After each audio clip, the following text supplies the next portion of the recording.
Hello. That's very nice.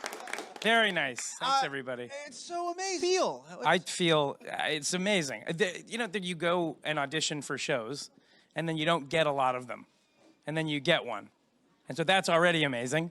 And then that's amazing. And then you remember it's a Broadway show. That's extra amazing. And then you get to do the whole process for 3 years, and that's even more amazing. And then this is sort of the unbelievable Twilight Zone, you know, cherry on top of that sundae, because so few people are on Broadway, so few people are in Broadway in successful shows, and then even smaller, you know, amounts of people get nominated. So it's just amazing. And for the second time, it's even more insane. It's crazy. It's notified. I was in my underwear. Perfect. On my couch, having a restless night's sleep, and woke up at 8:15, which is 15 minutes before they were going to announce them. I knew they were happening. I think a lot of actors are like, oh, I didn't even know they were today. That's BS. We're all having a restless sleep for some reason. I opened my computer with like one eye. My left eye doesn't really work in the morning until and so I Googled. I pretty much Googled, where can I watch the Tony Award nominations? Google, am I nominated? Yeah. You Googled. And then it just showed, I clicked on this link, went on Facebook, and they were doing it live, and my category was right off the jump. So I sat there, and they said, they did the nominees, and I was alone in my apartment. And I just kind of, what do you do? Because you're not performing for anybody. There's no, my wife was a physical therapy, and I was alone. So there's no one to kind of go like, you know, there's like, so you're just there. And so what came out, I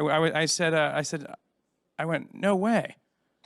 Then that was it. that was my big celebration. Sure, but then I will say this, we got 7 other nominations, including Best Musical. And every time we got a nomination after that was more stunning and wonderful. And so by the time the 8th one, I was running around my apartment in my underwear, fists pumping. Yeah. And we're close enough to another building where I'm sure people were like, what is going on over there? Did you? Yes, I ordered big breakfast because I can't usually eat right before the show, so I have enormous breakfasts anyway. Ones that would rival Michael Phelps. Phelpsian breakfast. A Phelpsian breakfast. But then later at the theater, we had a show that night, which is the best possible thing because you get to go and with everybody else. So that was the moment, and so I ended up buying, you know, a caseload of champagne for everybody to congratulate, and we did a great big toast, and we had a cake, and there was no better performance than when you get nominated for a bunch of Tony Awards. The audience was wild, and everybody got an entrance applause. It was awesome, and for everybody involved, it's been so well deserved. So incredible. You know what's weird, and I think about this too, every time this kind of thing happens, and I actually can't even believe I'm saying every time this thing happens, because it happened with School of Rock. But right now, what gets very global for me and is when you think, in that moment, you're in your underwear. I'm just gonna keep saying that. You're in your underwear in front of on your couch, dark room. It's still 8:30, and you think to yourself, like, there are how many billions of people on the planet at this moment? There's only one version of Beetlejuice the musical on Broadway. There's only one person playing that part of anybody in the entire world, and then you kind of zoom back on yourself and you go, and oh my God, that's me. That is what kind of blows me away. Because like right now, there's 700 people playing Elphaba, right, in Wicked. And even now with School of Rock, there's been 20 dudes that have passed through in the role. But at this moment, there's only one. And so it's very, humbling's the wrong word, but it's very overwhelming. And I don't want the world to see me. Hey. Because I don't think that they'd understand. When everything's made to be broken. I just want you to know who I am. I just bought you a big can of Spam. Da-da-da-da, da-da-da-da, da-da. This has been another amazing episode of... There's no irony here. We are at my favorite place in New York City, maybe the country. Big words. It's the Mermaid Inn on the Upper West Side on 88th Street and Amsterdam Avenue. Oh, for sure.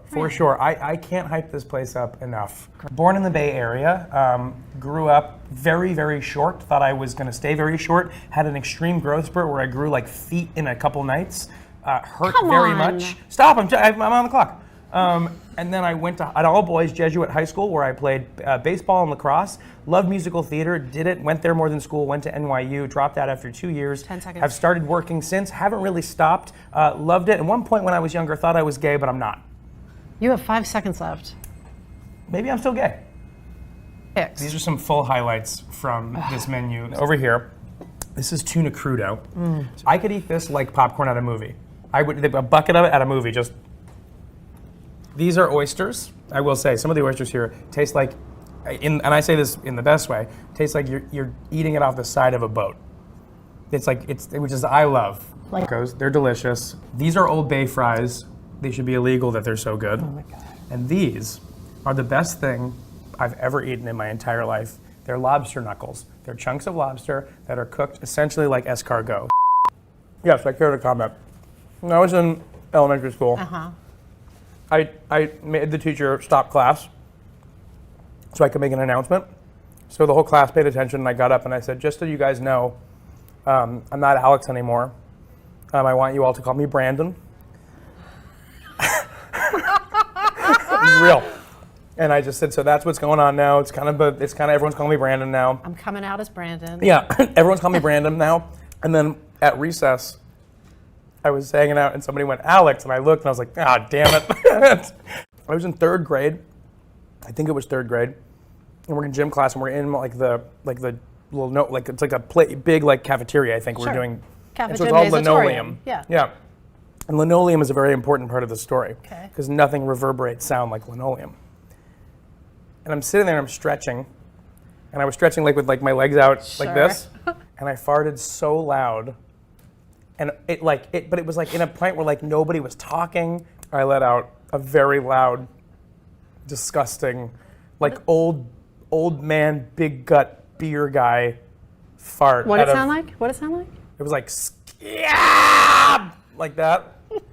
And then I like froze. And everybody, like out of a movie, everyone was like, shoo, looked at me. And I was so embarrassed that rather than trying to own up to it, I pretended to pass out. And it didn't work. And they were just like, that kid that passed out farted. Me and my 3 still best friends. Yeah. F. Michael Haney, Drew Gasparini, and Andrew Kober. Yeah. We've all grown up, but at one point we decided, aren't our lives compelling enough to write a pilot about us? And we filmed it. We filmed it over the course of 2 weeks. We put a pilot together, which I am genuinely proud that we got something done. Great. And then we watched it and we were like, this is horrendous. And in the pilot, I play a version of myself, a very heightened version of myself, who has an alter ego that he created when he was 18.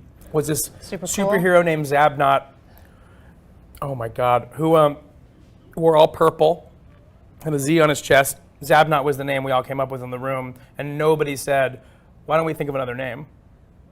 So we were like, sure, it's Zabnot now.